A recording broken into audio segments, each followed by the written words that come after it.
සුබ දවසක්. COVID-19 වෛරසයේ delta ප්‍රභේදය මුළු ලෝකෙම වෙලා ගනිමින් පවතින කාලයක් මේක. ඉතින් අපි අද කතා කරන්න යන්නේ මේ COVID-19 ඩෙල්ටා ප්‍රභේදය ගැන. අපි අද මේ වීඩියෝ එක කොටස් 4කට බෙදාගෙන තමයි කතා කරන්න යන්නේ. මුලින්ම අපි කතා කරනවා මේ COVID වෛරසයේ ඩෙල්ටා ප්‍රභේදය අනිකුත් ප්‍රභේද එක්ක සංසන්දනය කරනකොට මොනතරම් භයානකද, එහෙම භයානක වෙන්නේ ඇයි කියලා. දෙවනුව අපි කතා කරනවා ඩෙල්ටා ප්‍රභේදය අපේ ශරීරයට ශරීරගත වෙලා තියෙනවද කියලා නිවසේ සිටම කරලා බලන්න පුළුවන් පරීක්ෂණ කීපයක් ගැන. ඊට පස්සේ තෙවනුව අපි කතා කරනවා වෙනත් කොවිඩ් ආසාදන සඳහා අපි භාවිතා කරපු යම් යම් ක්‍රමවේද මේ ඩෙල්ටා ප්‍රභේදයටත් සාර්ථකයිද කියලා. ඊට පස්සේ අපි අවසාන වශයෙන් කතා කරනවා බැරි වෙලාවත් අපිට නියුමෝනියාව හැදිලා ඩෙල්ටා ප්‍රභේදය නිසා අපිට හුස්ම හිර වුණොත් අපි කොහොමද අපේ ජීවිතය ආරක්ෂා කරගන්නේ කියලා.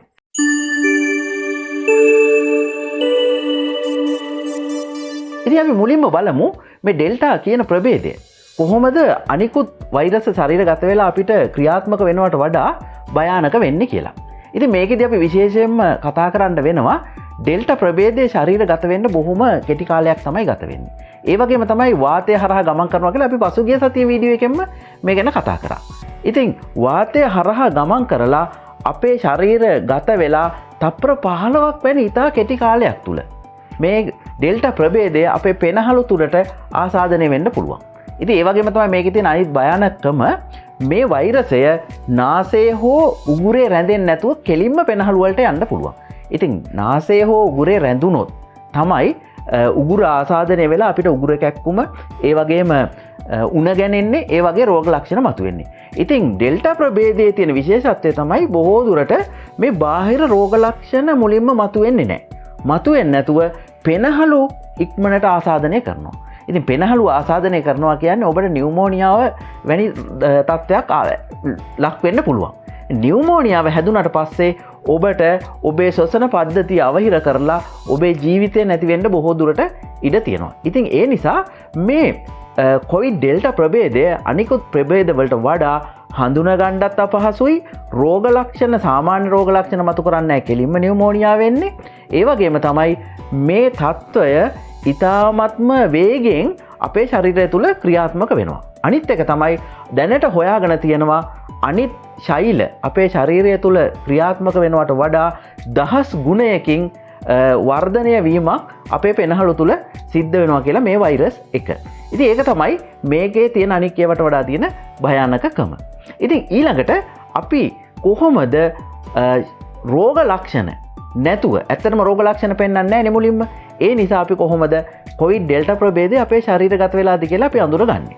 ඉතින් ඒක පරීක්ෂණයක්. ඇත්තටම අපි මුලින්ම දැන් මාස ගණනාවකට කලින් කොවිඩ් රෝගය ඔබට වැළඳිලාද කියලා නිවසේදී කරගන්න පුළුවන් පරීක්ෂණ කීපයක් හඳුන්ලා දුන්නා. ඔබට ඒකත් බලන්න පුළුවන්. ඒ වගේම තමයි මෙතෙන්දී අපි කියනවා ඔබට පුළුවන් නැවතත් අර ගණනය කිරීමේ පරීක්ෂණය කරලා බලන්න. ඔබට පුළුවන් 1 සිට 10 දක්වා ගණන් කරන්න.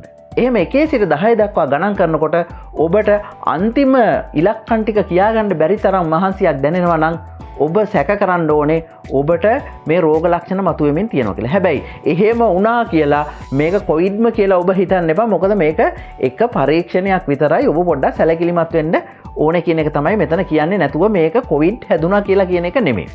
ඊළඟ එක තමයි ඔබ පඩිපෙලක් නැගලා බලන්න. පඩිපෙලක් නැගලා බලන්න වෙනදට වඩා අපහසු වෙනවා නම්, හුස්ම ගන්න අමාරු වෙනවා නම් ඔබ සැලකිලිමත් වෙන්න ඕනේ. ඔබට බොහෝ දුරට මෙම කොවිඩ් ඩෙල්ටා ප්‍රභේදය ශරීරගත වෙලා දෝ කියලා අපි සැක පහල කරලා පරීක්ෂාවට ලක් කරගන්න වෙනවා. මොකද කලින්ම හඳුනගත්තොත් තමයි ඔබට ඔබේ ජීවිතය ආරක්ෂා කරගන්න පුළුවන් වෙන්නේ. ඒ වගේම දරුණු තත්ත්වයන්ට නොගිහින් බේරෙන්න පුළුවන් වෙන්නේ.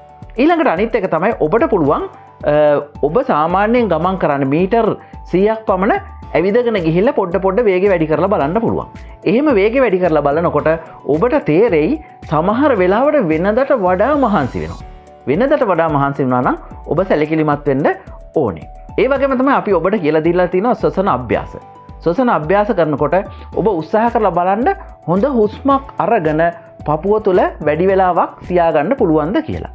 ඉතින් ඒක අපි බොහෝ දුරට කරන පරීක්ෂණයක්. හුස්ම අරගෙන පපුව තුළ වෙනදා තියාගත්ත තරම් වෙලාවක් තියාගන්න අපහසු නම් ඔබ සැලකිලිමත් වෙන්න වෙනවා. ඉතින් ඒ වගේම තමයි ඔබට තව පරීක්ෂණයක් අලුත්ම පරීක්ෂණයක් ඔබට පුළුවන් බැලුම් බෝලයක් අරගෙන එන්න. බැලුම් බෝලයක් අරගෙන ඇවිල්ලා ඔබට පුළුවන් එක හුස්මට බැලුම් බෝලේ පුම්බන්න. ඔබ එක දිගටම කියලා බැලුම් බෝලේ පුම්බනවා.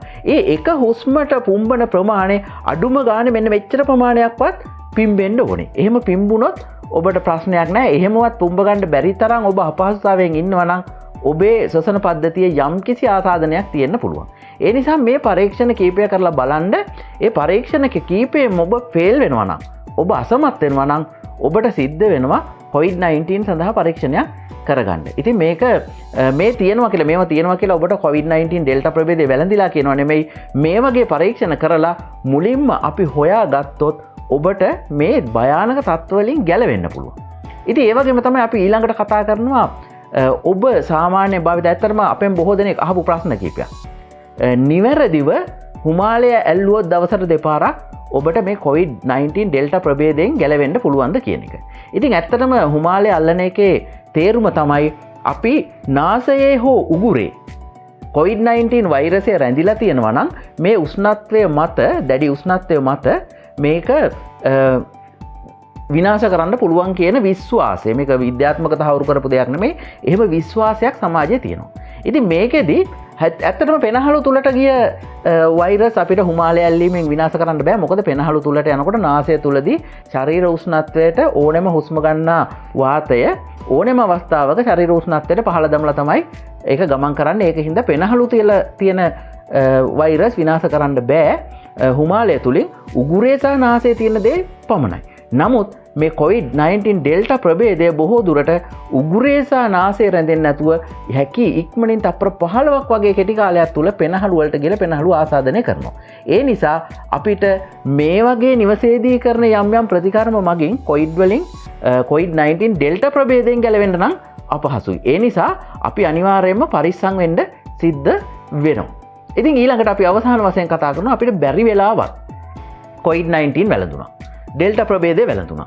ඒ වැළඳුණාට පස්සේ ඔබේ ශ්වසන පද්ධතියට තමයි හානි කරන්නේ. නියුමෝනියාව හැදෙන්න පුළුවන්. එහෙම නියුමෝනියාව හැදුනොත් බැරි වෙලාවත් හුස්ම හිර වුණොත් අපි කොහොමද අපේ ජීවිතය ආරක්ෂා කරගන්නේ කියලා. ඉතින් ඒකට ප්‍රධානම දේ තමයි ඔබට පුළුවන් මුණින් අතර ශනිකව මුණින් අතර දිගා වෙන්න පුළුවන්. අපි ඒ ගැනත් වීඩියෝ එකක් කලින් කරලා තියෙනවා. කොහොමද හුස්ම හිර වුණොත් අපේ ජීවිතය බේරගන්නේ කියලා. මුණින් අතර දිගා වෙලා කොට්ටයක් තිබුණොත් කොට්ටේ බඩ යටින් තියාගෙන ඔබට පුළුවන් දිගා වෙලා පහසුවෙන් හුස්ම ගන්න. එතකොට ඔබේ සෙම තිබුණොත් සෙම කඩ දෙපැත්තෙන් යන්න පුළුවන්. ඒ වගේම තමයි හුස්ම ගැනීමට හොඳටම අවස්ථාව සැලසෙනවා. ඒක අර වීඩියෝ එක බලලා ඔකේ විස්තර හොඳට දැනගන්න. ඉතින් ඒ වගේම තමයි ඔබට පුළුවන් පෙනහළු ශක්තිමත් කරන ව්‍යායාම කලින් කරලා ඔබේ පෙනහළු හොඳින් ශක්තිමත් කරලා තියාගන්න. ඒ වගේම තමයි දෑත් පිරිසිදු කිරීම, මුව ආවරණ පැළඳීම අපි ගිය සතියේ කරපු වීඩියෝ එකේදී මේක කරලා තියෙනවා. දුරස්ථභාවය මේ සියල්ල කරගන්න තියෙනවා. ඊළඟට විශේෂයෙන්ම කියන්න ඕනේ දේ තමයි මේ covid-19 ඩෙල්ටා ප්‍රභේදය වැළඳිලා මිය ගිහින් සහ ඒ වගේම රෝහල් ගත වෙලා අසාධ්‍ය තත්ත්වයට පත් වෙලා තියෙන බොහෝ දෙනෙක් 90ක් පමණ 90කට වැඩි ප්‍රමාණයක් වැක්සින් එක ගත්තේ නැති එක. ඉතින් වැක්සින් එක තමයි මේකට දැනට හොයාගෙන තියෙන එකම පිළිතුර. ඉතින් ඒ වුණාට වැක්සින් ගත්ත අයටත් මේක හැදෙනව නැත්තේ නෑ. හැබැයි මේක තමයි තියෙනවා කියලා දැනට විද්‍යාඥයෝ හොයාගෙන තියෙන්නේ. ඉතින් ඒ නිසා මේ සියල්ල දැනගෙන ඔබට පුළුවන් covid-19 ඩෙල්ටා ප්‍රභේදයෙන් ආරක්ෂා වෙන්න. ඔබ සැලකිලිමත් වෙන්න, සෞඛ්‍ය ආරක්ෂිතව හැසිරෙන්න, ඒ වගේම ඉක්මනට අඳුර ගන්න බැරි වෙලාවත් රෝගේ වැළඳිලා තියෙනවා නම් වැළඳුනාට පස්සේ කරන්න ඕනේ දේවල් මොනවද කියලා ඔබ දීර්ඝ ලෙස සාකච්ඡා කරලා හොඳින් දැනගෙන ඉන්න. ඉතින් මේ ටික කරන්න පුළුවන් නම් ඔබට ඩෙල්ටා ප්‍රභේදයෙන් ගැලවෙන්න හැකියාවක් තියෙනවා. ඉතින් ඔබ තවමත් Health and Beauty Club YouTube channel එක subscribe කරලා නැත්නම් subscribe කරලා අපිත් එක්ක එකතු වෙන්න. ඒ වගේම අපේ වීඩියෝ එකටත් like එකක් දාන්න. ඒ වගේම තමයි අපි ඉල්ලනවා ඔබෙන් ඔබට අපෙන් යමක් ලැබෙන්න ඕන නම් කමෙන්ට් එකක් දාලා අපෙන් ඉල්ලන්න. ඒ ප්‍රතිඵලයක් තමයි මේ ක්‍රියාත්මක වෙන්නේ. ඉතින් අපි ඔබට ස්තුතිවන්ත වෙනවා මෙතෙක් කල් අප සමග රැඳී සිටියාට. බොහොම ස්තුතියි.